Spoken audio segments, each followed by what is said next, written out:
Hey everybody, welcome back. So today we're going to talk about The Ordinary, and I'm going to share with you my top 5 favorite products from The Ordinary as of right now. I have to say as of right now because they have so many products.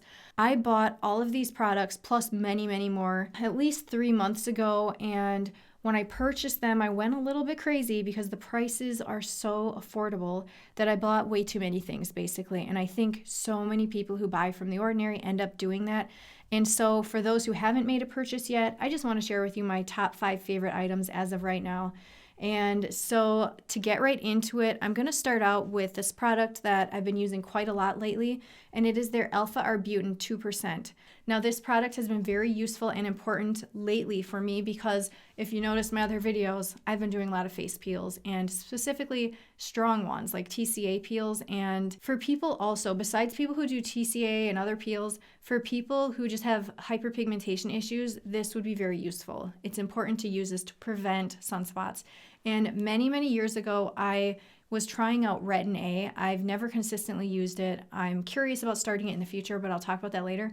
So I was attempting to use it, and I also, this one day I used it at night, like you're supposed to, and then the next day I put on sunscreen, I put on a big hat. I had to go outside briefly and talk to my neighbor, but it was really sunny out, and I was barely out there. But the next day I had this big discolored area above my lip, and it stayed like that for a while. It was just this brown upper lip area, looked like probably like a mustache or something. I don't know. It didn't look great.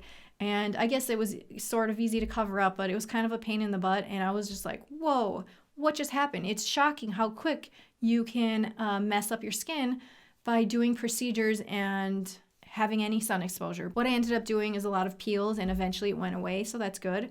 But it's just better to prevent that from ever happening, to prevent the damage to your skin. So before doing the recent TCA peel and after doing it, I've been using this alpha arbutin after washing my face and toning it. And I did have to drive a few times within a week after doing my deeper TCA peel. And unfortunately, I had sun exposure a decent amount. I really did, and it was just unavoidable at the time, unfortunately. But I did not get any sunspots at all, so I really, really do believe that this worked. And the next product I'm going to share with you guys is the Buffet. Now, this is a $15 product. It's one of their more expensive products. You don't need to purchase this one because they have a lot of other serums that are super moisturizing and feel amazing on the skin. This one is a little bit thicker or viscous, I would say. It's more almost like a gel-like consistency, but not quite that thick. I only have a little bit left because I've been using this every night after using the alpha arbutin. Now, this one has different peptides and different anti-aging related ingredients in it that are supposed to be helpful for the aging skin.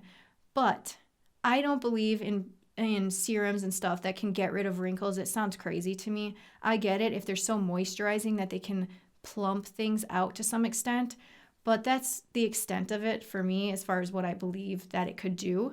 I do feel that this product my skin really loves this product and soaks it in and is so well moisturized after using this. So I don't know what it is. I just keep going back to this instead of some of the other serums. I feel like this really packs a punch. And so that's my second one. The third product, since I'm kind of going in order, after using the serums, I will go in and use their face lotion. I've talked about this in another video where I was using the First Aid Beauty's, what is that called? Ultra Repair Cream.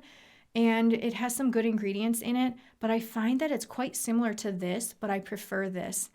Now, the other product, the First Aid Beauty one, is way more expensive. This is so super cheap. And the thing is, this isn't huge or anything. This is about 3.3 ounces, but this has lasted me so many, many, many months because when you do your proper skincare with the serums and the other products, your skin will be less dry than normal and won't need as much product. That's what I found for me.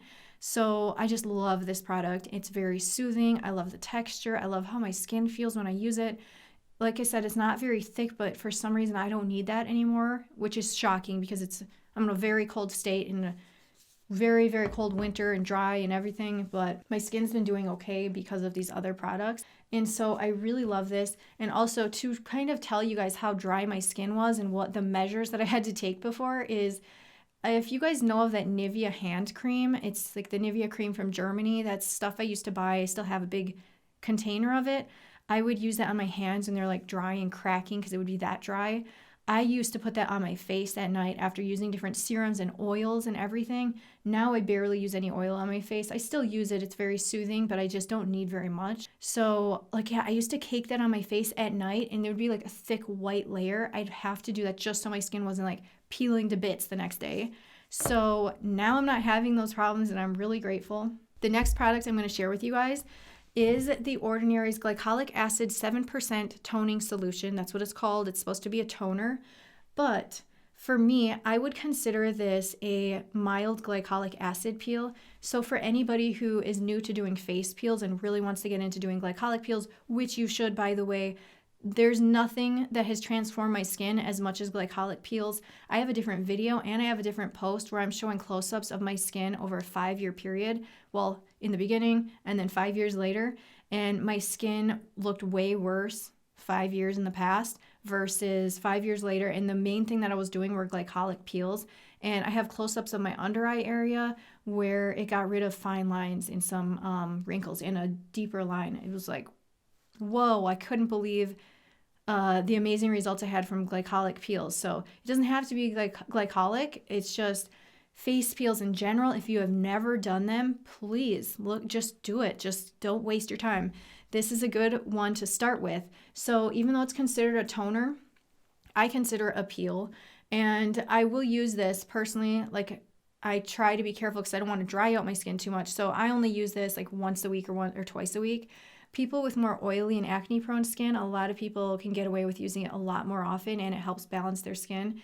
If you use it and you notice a sensation, a sensitivity, tingling, anything like that, it is normal. But if it really bothers you, just wash it off and your skin will be extremely smooth and exfoliated. And hopefully you can work your way into incorporating it and using it and building your way up to a higher percentage peel after using this and having no problems with it.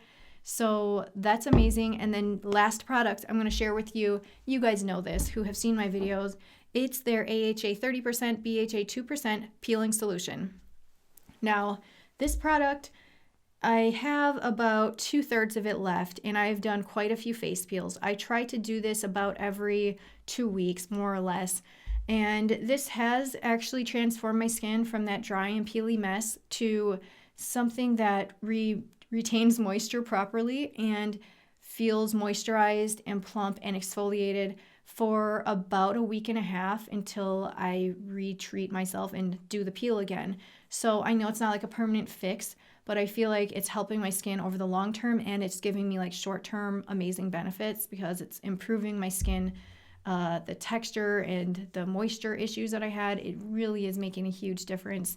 So I completely love that peel. Before I finish up the video, I just want to say one last thing. If you're a guy watching this video and you've never bought any products, don't be ashamed. You can buy these products. You can use these products. It's okay to take care of your skin too, especially this one and especially this one. And you need to experience this as well. A lot of guys, this is just my personal experience within my own family. They don't do anything for their skin. My dad has never worn sunscreen in his life. My brother has never worn sunscreen in his life. My dad claims he's never in the sun, even though he's golfing like every single day. So he's definitely in the sun. And it's concerning because it's okay for guys to use products and to do these things. Please do it. Take care of your skin. You'll be amazed at how it's not vain to take care of your skin. You'll be amazed at how your skin feels after doing a peel. You'll be hooked from the peels. Trust me. But whatever you do, if you're a guy or girl, whatever, use sunscreen. Like that's the thing I mentioned. My dad and my brother have never used anything. My dad and my brother both got skin cancer and they're both alive, thankfully. But interestingly, I'm going to share this with you guys, especially for guys. I have long hair, so this kind of covers up this area. But when you're driving, this area behind your ear is really exposed to the sun. My dad and my brother both got their cancer behind their ear. My dad had to deal with it recently. Then they had to like really cut it out, like really cut deeply to get his out. And the same with my brother too. They're lucky, like I said, they're both okay after all that. Just put the sunscreen back there. Just put the sunscreen on so you don't have similar issues. And also, if you care about anti-aging, just, looking youthful, feeling youthful, being youthful, not screwing up the largest organ on your body, wear the sunscreen. And I just have a recommendation for people who have dry skin. I don't know of a great one for oily skin yet. I'm going to have to ask. Please share if you guys know in the comments. But one that is non-chemical, non-irritating, very soothing for dry skin folks is the Coats Sensitive. I've tried some of their other ones and I don't like them. I don't have sensitive skin, but I use their sensitive one, and it's just really moisturizing and very, very effective because I've never had any issues, never got sunburned, never got sunspots since wearing it. And that's about it. That's what I want to share with you guys. If you have any questions, comments, or suggestions, or you have some favorite items from The Ordinary, please share them below. I would love to hear what they are. Thank you so much for watching. Take care.